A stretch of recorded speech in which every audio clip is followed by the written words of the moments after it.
I spent far too long believing silence would protect the small territory I called independence. My name is Savannah, and the only thing I have ever treated as completely non-negotiable is the apartment I signed for on my own in Dallas. I did not inherit it, I did not share the paperwork, and I never pretended it was community property. It became the one controlled perimeter in a life that never offered me equal footing. Growing up, I watched every significant decision flow in a single direction. Attention, money, gifts, time, trips, none of those resources ever landed in my lap. I learned self-reliance not because it looked admirable on a resume, but because the alternative was emotional starvation. My role was to figure things out quietly. So when my family sold their house and converted the proceeds into months of world travel with my sister, I recognized the pattern. They did not ask whether I could join them or whether I even wanted to. I was not a factor in the planning because I never have been.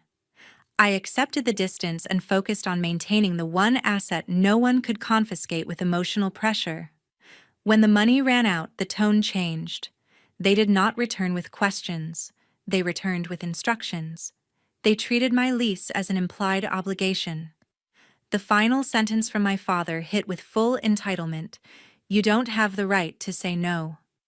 My body made the decision faster than my mouth. I reached for my phone, called 911, then texted my attorney a 2-word memo: get ready. If you want to hear exactly what unfolded after that call, stay with me, hit subscribe, and tell me whether you would have opened the door.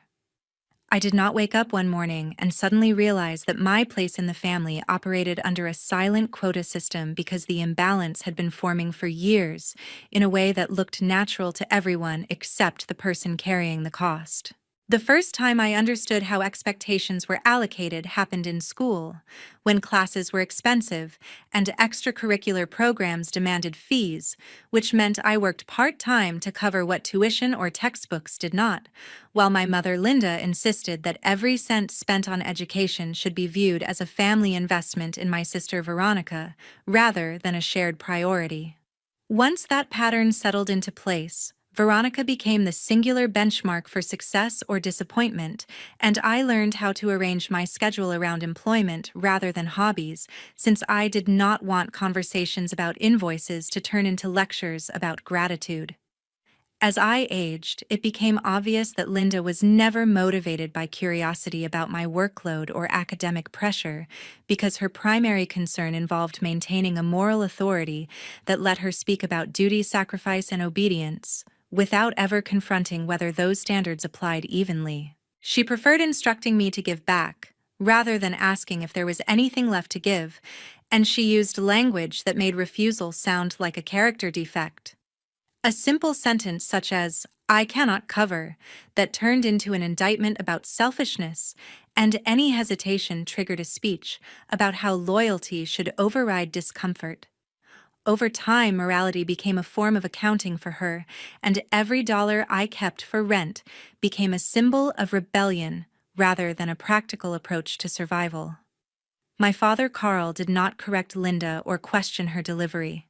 Instead, he perfected a muted expression that looked supportive enough to satisfy her without offering any conflicting opinion, which signaled to me that silence was a method of confirming the hierarchy rather than neutral observation. If he did not challenge her, then I could not expect to challenge the structure they shared, which meant every attempt at conversation left me repeating information into a void. That dynamic made it pointless to chase negotiation, so I streamlined my responses into 2 strategies: either pay what I could and move forward, or decline and accept the accusation that followed. Meanwhile, Veronica learned early that experience delivered status, and she positioned herself as someone who deserved the thrill of expansion. Whether she traveled for concerts, internships, or social events, Linda described it as exploration development or necessary exposure, and every boundary became a runway for Veronica to demonstrate that she understood life better. I heard her dismiss practicality with one sentence: "If you cannot afford joy, you do not deserve it." That idea did not come from economics. It came from entitlement, yet No one corrected her because Carl preferred harmony and Linda preferred admiration. I adjusted in the only direction available. I worked more hours and removed emotional interpretation from the act of handling money, so bills became checkpoints rather than statements about identity. I did not ask for coverage co-signers or parental endorsement because dependence would have transformed into leverage the moment Linda needed evidence that I owed her something. I avoided loans that could be weaponized later, and I accepted that building credit required consistency rather than applause. The outcome was not glamorous, but it was stable, and stability gave me jurisdiction over a life that no one else funded. When conversations escalated inside that household, I reduced emotional output because the goal was not to win a debate.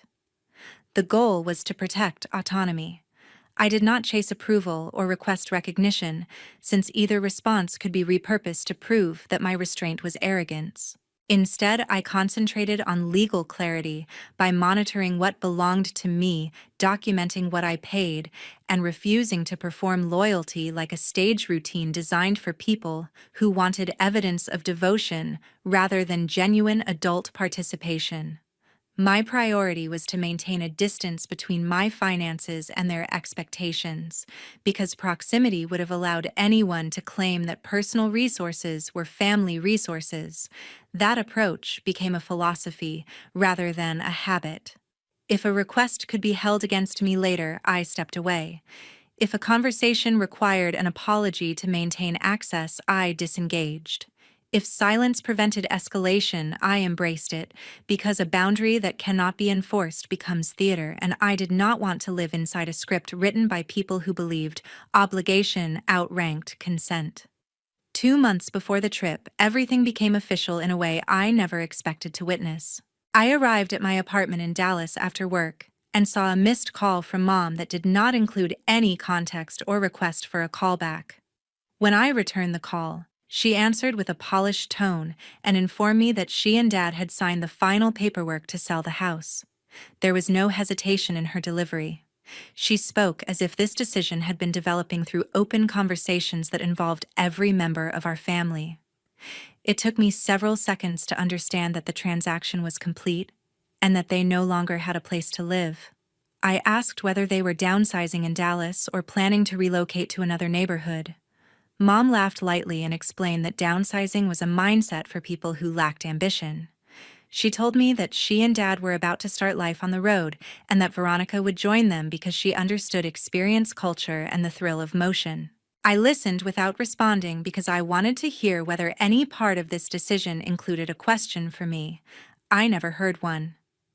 Dad entered the call only to remark that everything had gone smoothly and that the buyer wanted to close quickly. He did not offer details about timelines or logistics. He did not ask whether I wanted to keep furniture or documents. He did not mention whether they required temporary housing. His silence functioned like a confirmation that my participation was unnecessary. I asked when they had decided to sell. Veronica interrupted and said that not everyone wanted to live small in Dallas. She spoke with a tone that suggested my life was a cramped holding pattern, while theirs would become a ribbon of prestige across continents. I asked whether she expected me to congratulate them. Veronica replied that people either celebrated freedom or stayed resentful. Mom referred to the sale as freedom we earned, not freedom we negotiated. She treated every dollar from the buyer as a stored validation of their sacrifices as parents. The more she talked, the more I understood that this transaction was a ceremony of self-praise rather than a practical reset. She did not mention storage units. She did not acknowledge the existence of childhood belongings. She did not ask where I fit into the family structure now that the physical foundation was gone. Dad closed the conversation by saying they planned to be in Barcelona 3 days after they left Dallas. That timeline indicated that they had been planning everything privately. I recognized how cleanly they had removed me from the decision-making perimeter. There was no request for opinion. There was no check-in regarding emotional impact. They wanted a life that rewarded thrill without accountability. I ended the call and sat with the clarity that our family defined worth by who remained closest to the channel of money. The person who traveled was valued. The person who stayed still became negligible. The transaction had a secondary meaning for me. It told me that the family unit was now built around two travelers and a companion who validated them. In the following weeks, my phone history shifted. Messages from Mom contained photos of airport lounges and drinks. Messages from Veronica displayed curated confidence and commentary about how pressure could not touch her. Dad forwarded short logistical notes about bank cards and international phone plans, but never directed a personal statement toward me. Communication became a one-way broadcast in which they celebrated themselves. They did not ask where I stood during holidays. They did not ask whether I needed support. They did not ask about work. Their silence was not incidental, it was strategic. I responded by maintaining distance because nothing constructive could be gained from seeking emotional space in people who had demonstrated selective recognition. By the time they boarded the flight for their first destination, I already understood the message: I was not included. I was not expected. I was not relevant to the new structure they were building. They did not leave a home. They erased any place where I could belong. 3 months later, they came back broke, and the return carried an expectation rather than a greeting because there was no acknowledgement of the months they spent celebrating themselves. I learned they were back in Texas because Mom sent a message that did not ask where I stood emotionally or financially. She informed me that she wanted to visit my apartment after work because she needed to discuss what she called a redistribution of stability. Her tone signaled that she believed the outcome had already been set. Mom entered with the certainty of someone who believes blood outranks autonomy, and she began speaking before I could sit or prepare. She said that daughters who stand alone inside private space are obligated to extend that space when parents require shelter. She did not present her needs as a request. She framed them as the natural order of family loyalty. When she said that family shares stability, she did not blink or hesitate, as if silence from me would transform her premise into functional law. I watched her posture rather than her words, because she behaved like someone who had decided that access to my apartment was a birthright. She said that I had no grounds to maintain exclusivity over something built with salary and rent, because family connections dilute individuality. She ignored the fact that I paid every bill without assistance. I waited for her to acknowledge the financial collapse that forced her return, but she refused to mention depletion or accountability. Her arguments had nothing to do with logistics. They focused entirely on hierarchy. Mom adjusted her approach by layering a moral vocabulary over the financial problem. She said that parents gave life and therefore children repay life by absorbing inconvenience. She accused refusal of violating the emotional contract between generations. She spoke with an intensity that made it clear she considered disagreement an infraction against a sacred code, which suggested that she intended to convert their instability into my obligation. Dad sat across from us without touching the subject of money. He did not apologize for the speed at which their funds evaporated. He did not correct Mom or soften her directives. The silence he maintained granted Mom the illusion of legal authority, because if he did not challenge her, then she could imagine consensus. The longer he avoided speaking, the more she accelerated her sense of entitlement, and the room shifted into something that resembled a negotiation in name only. Veronica positioned herself as the mediator, but the performance lacked sincerity. She sent a message that encouraged me to stay flexible because harmony is cheaper than conflict. The wording suggested that I should cooperate before matters became messy. She never referred to the exclusion that preceded the trip, and she never acknowledged the convenience of her timing. The same people who dismissed my place in the family structure were now asking that I offer the only asset I controlled without hesitation. Veronica did not pretend she needed shelter. She pretended that compliance would prove maturity. I answered with a refusal that did not contain apology or narrative. I told Mom that explanations were unnecessary because property rights do not require theatrical justification. Her reaction indicated that she had expected bargaining or guilt. Instead, she encountered neutrality. She pressed again for emotional reasoning, and I explained that emotional contracts cannot override legal boundaries. The more she escalated, the calmer I became, which unsettled her sense of leverage. Mom attempted a final angle by claiming that I owed them presence during hardship, and she described compliance as the only acceptable response for a decent daughter.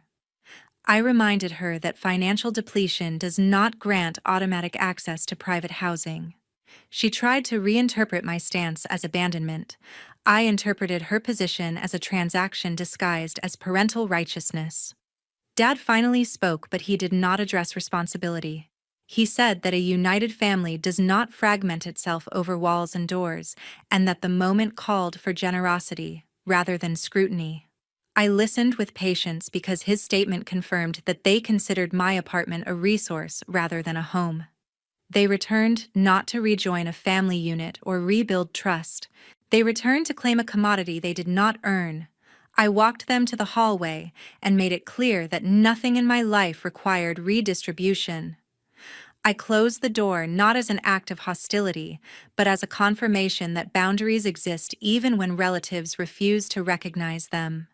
1 month later, they were back in Dallas, and they manifested that return through a calculated visit rather than a respectful check-in, which meant the situation moved from financial pressure into physical expectation.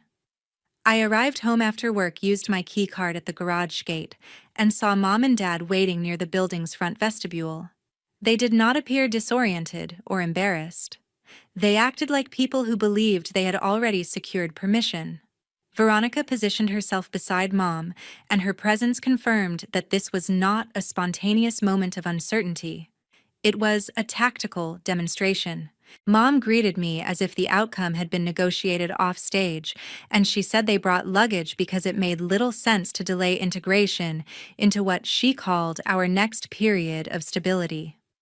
She explained that the trip ended earlier than planned because travel teaches discipline, and she believed the discipline choice involved consolidating family resources. There was no mention of financial miscalculations. The narrative shifted into moral vocabulary.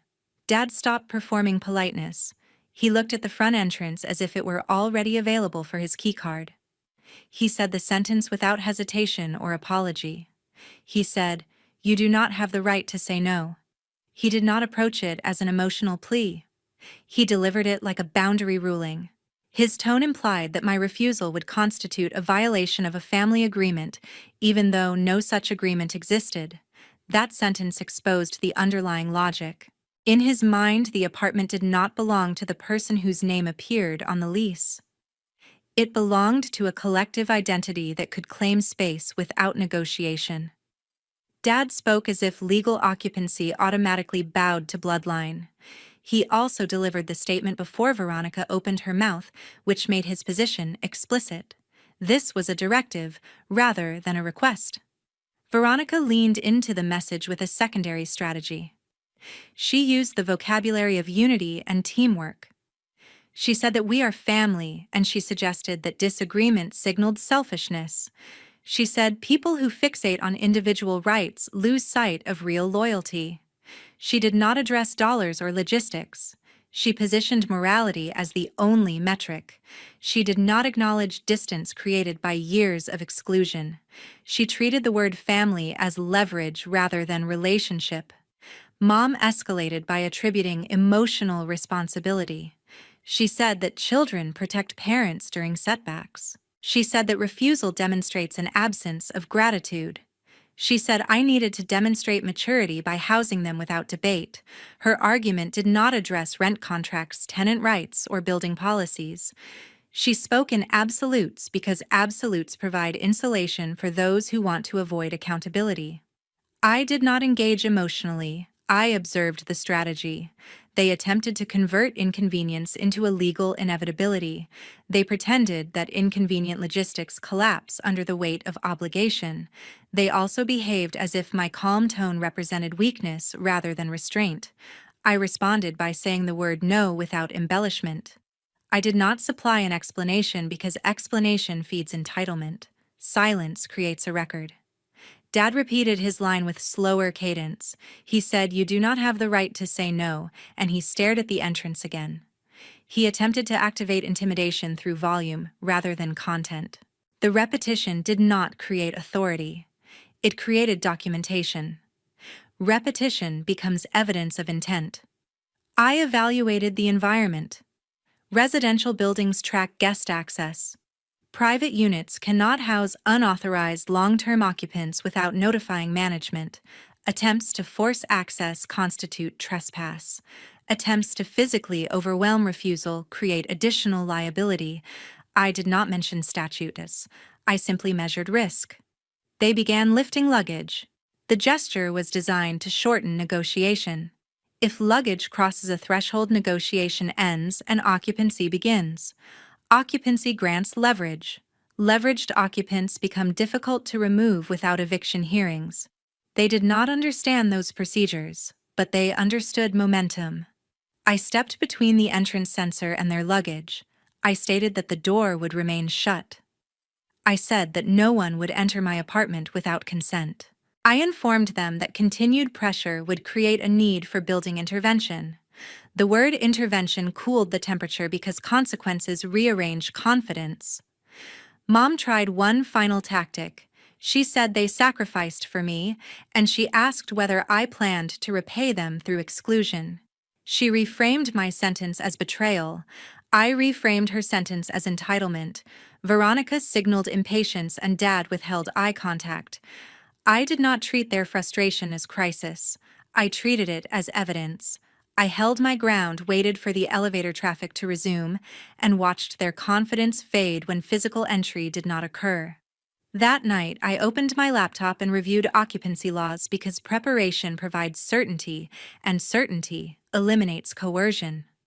1 week later, I came home from a short work trip, and the shift in atmosphere did not carry emotional spectacle or sentimental reconciliation. It carried the unmistakable texture of intrusion. I unlocked the door to the 7th-floor hallway, walked toward my unit, and saw a piece of rolling luggage stationed directly beside my threshold. There was no delivery tag. It was positioned like a placeholder for occupancy rather than travel. The hallway camera above my doorway blinked at regular intervals, which meant the motion sensor had already registered activity during my absence. I inserted my key, opened the door, and registered an unfamiliar arrangement of shoes near the entry rug. The apartment carried scents that did not belong to my routine. I scanned the living area and saw blankets folded on the edge of the sofa, plastic containers on the counter, and a stack of folded shirts balanced on a chair that never served that function. I did not hear conversation, laughter, or movement. They were absent, but their belongings claimed presence. Mom must have waited for my building's automated system to recycle temporary access codes for vendors because my lease did not authorize secondary fobs. I never submitted documents for additional residents. Someone entered by circumventing authorization rather than requesting it. That detail revealed intent. The act depended on quiet execution, not permission. Dad's jacket hung from a dining chair. Veronica's tote bag rested on an ottoman. A charger cable extended from an outlet to a phone that remained powered but unattended. These objects performed a message. The apartment belonged to the person who showed up and initiated daily use. In their minds, physical placement outranked contractual language. I did not shout. I did not summon theatrical outrage.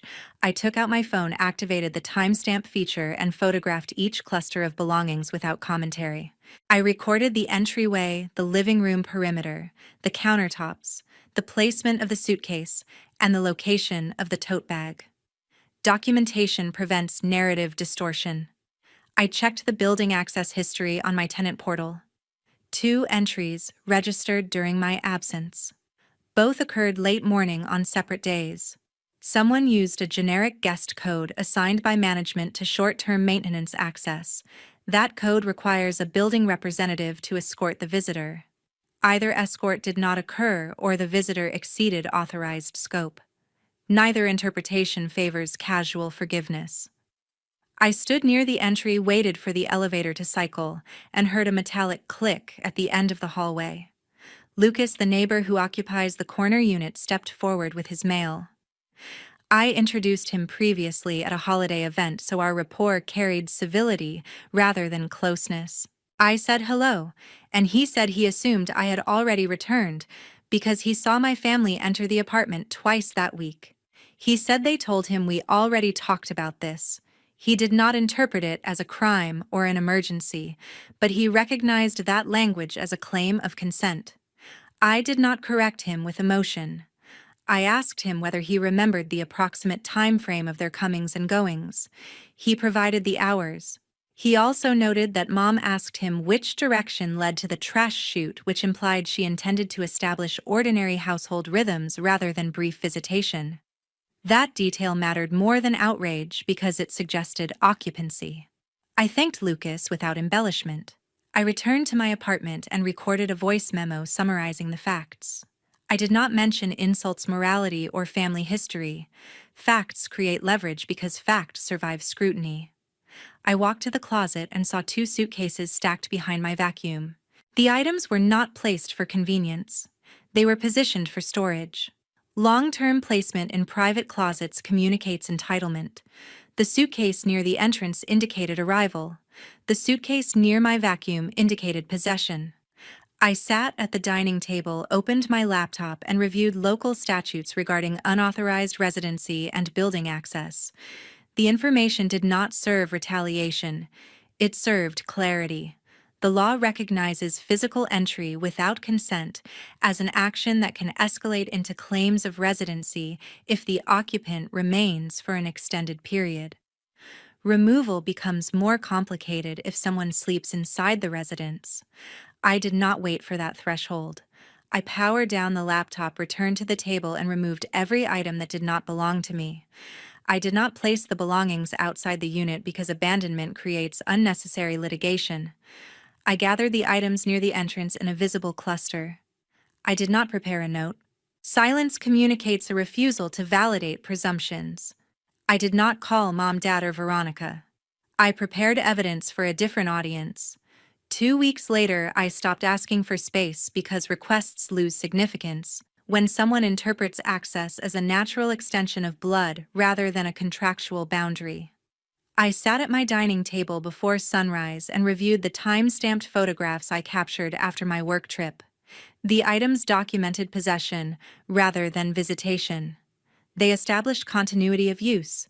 They created a foundation for legal interpretation. I picked up my phone, dialed 911, and reported an unauthorized residential entry. My voice remained steady because I was not searching for emotional recognition. I needed a record. When the officers arrived, I opened the door and stated that I occupied the unit under a written lease, that no secondary resident authorization existed in the building portal, and that certain individuals entered during my absence by using an access credential that did not originate from me.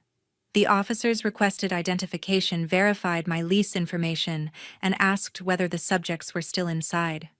I explained that the belongings remained in the apartment, but the individuals had not returned that morning. The officer took notes, confirmed that tenants in Texas hold exclusive possession rights under a lease contract, and classified the matter as a potential trespass subject to further investigation. He asked whether I wanted an official report. I said yes. The officers stepped into the living area, reviewed the belongings arranged on the ottoman, inspected the closets, and asked whether I recognized each item. I identified items connected to Mom, Dad, and Veronica by brand and placement. The officer asked whether anyone held a key. I said no. He clarified that continued unauthorized access could trigger removal, especially if the building code required resident registration. He left after assigning a report number. Once the apartment returned to silence, I opened my laptop and typed a concise message to my attorney, Grant, who handled a previous employment contract negotiation. I explained that I needed written correspondence addressed to Mom, Dad, and Veronica, ordering them to cease unauthorized entry into a leased residence and instructing them not to access the building common areas or the unit without documented consent. I attached photographs, timestamps, the police report number, and the building access history that showed 2 guest code entries. Grant responded with a 10-minute turnaround speed that communicated professional familiarity with escalation rather than personal investment. He said he would draft a written warning referencing Texas Penal Code language and distribute it through email to eliminate any claim of uncertainty. After sending the request, I scheduled a meeting with the property manager, Diane. When I sat in her office, she opened the building guidelines and pointed to the guest residency section.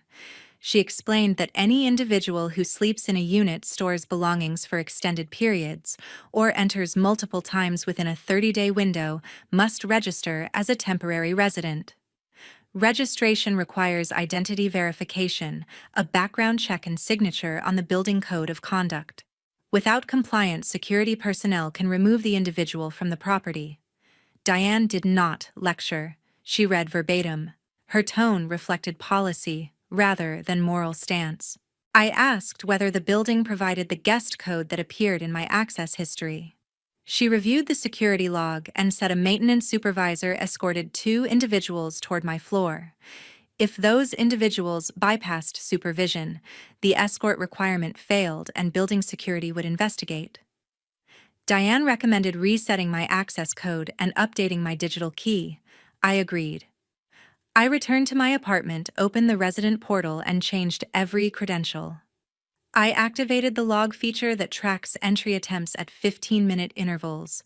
I adjusted elevator permissions so no one could reach my floor without a registered code. I printed the building rule about unauthorized residency and placed it near the laptop for reference. The rules did not intimidate me. They created structure.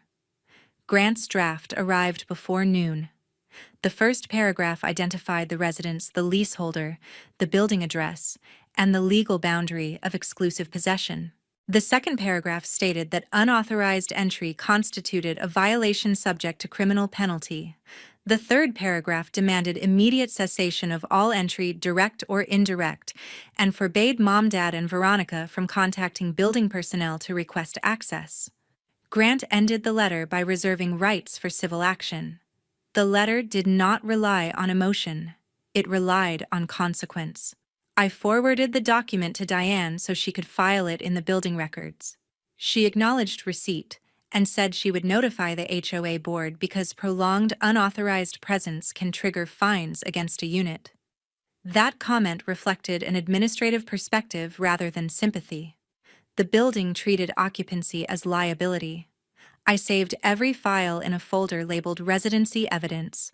I dated the cover page. I was finished explaining access.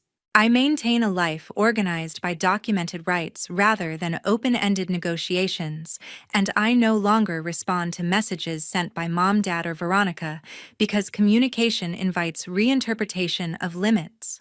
My phone shows unread notifications, yet silence functions as a contractual wall. I do not soften boundaries by issuing explanations, and I do not construct a narrative about emotional injury.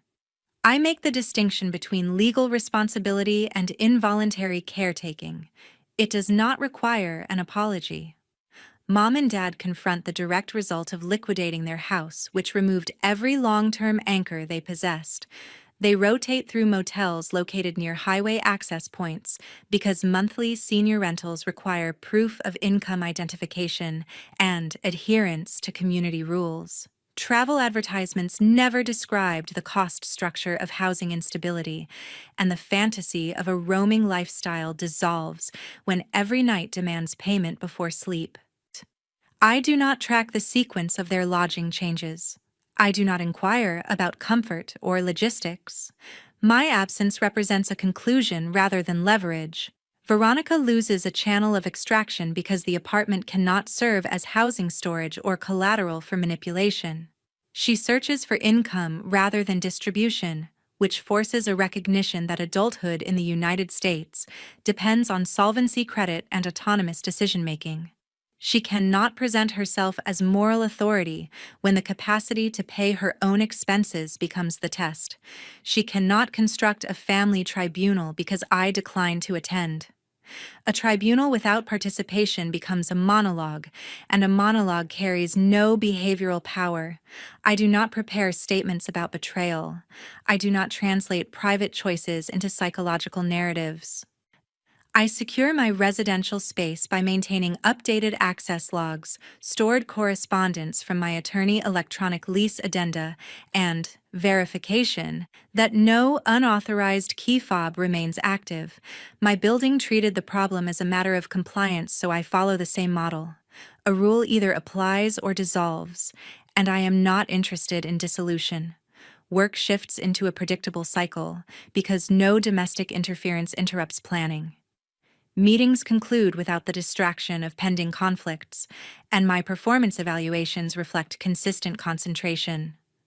I sleep without waiting for unannounced entry, and my body responds to continuity rather than alarm.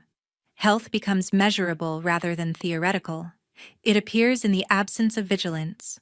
I do not congratulate myself for resilience. Resilience always demanded a threat. Stability requires none. Personal time belongs to me rather than to an endless petition for empathy. I exercise at regular intervals, eat meals without glancing toward the door, and sit near the window without wondering whether someone will claim the seat by invoking kinship. A boundary ceases to feel dramatic when it becomes ordinary. Ordinary conduct builds protection. Protection creates longevity. I do not alter my position because relatives experience discomfort. That discomfort came from choices made without calculation. They treated housing as entertainment, and entertainment does not sustain aging bodies. They framed obligation as destiny, and destiny cannot override statute. They attempted to reassign my apartment to themselves, and the attempt failed. Failure carries neither tragedy nor vindication. It simply produces consequence. Mom continues to reference love when she contacts extended relatives. Veronica emphasizes sacrifice when she speaks to anyone who will listen. Dad remains quiet because silence once operated as intimidation. Silence now operates as absence of influence. None of these strategies affect the direction of my life. They represent commentary rather than authority. I do not schedule family meetings. I do not sit for negotiations. I do not reevaluate. My separation holds. It holds because it is legal. It holds because I choose it. It holds because nothing requires revision. Boundaries are not emotional performances. They are enforceable structures that convert private preference into recognizable legal status. A parent's sacrifice does not create perpetual ownership, and adulthood does not assign debt to the most functional relative. If someone demands access to your housing, ask whether law or sentiment is speaking. Legality clarifies responsibility, and clarity prevents exploitation. Protect your residence, protect your records, and stop treating family obligation as divine instruction. Thank you for reading and for offering space where personal boundaries can be discussed without theatrics or moral inflation. If this account reminds you of situations where obligation replaced choice, feel free to share perspectives or questions. Dialogue can support autonomy when it remains grounded in consent rather than pressure. Your time matters, and your interpretation stands on equal footing with mine.